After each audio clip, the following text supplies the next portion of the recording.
जगतसिंहपुर जिला कांग्रेस पक्षर जगतसिंहपुर बसस्टाण्ड ठारे विद्युत कार्यालय सम्मुखें विक्षोभ सहित घेराव कर कांग्रेस कमिटर सभापति देवप्रसाद नायक नेतृत्व में विक्षोभ प्रदर्शन कर विद्युत कार्यालय को घेराव कर सरकार और टाटा पावर मधुचंद्रिकार अतिरिक्त विद्युत सुरक्षा शुल्क आदायर सीधासख प्रभाव उपभोक्ता पड़े जहाँ विरोध कर कांग्रेस सेपरि मीटर रिडिंग अनुसार प्रतिमास विद्युत देय पैठ सत्वे तेज अतिरिक्त सुरक्षा जमाराशि जमा करने निमंते उपभोक्ता मान चाप प्रयोग कर मीटर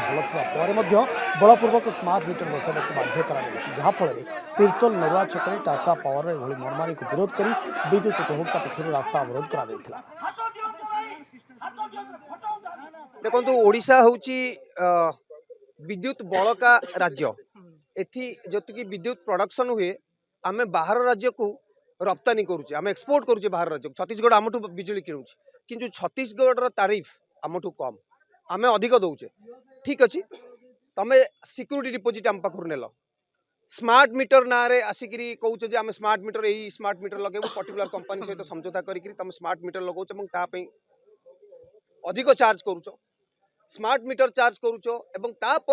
सबुठ दुखर विषय एडिशनल सिक्यूरीटी डिपोजिट जो अतिरिक्त सुरक्षा जमा यहाँ कहीं पकईच लोक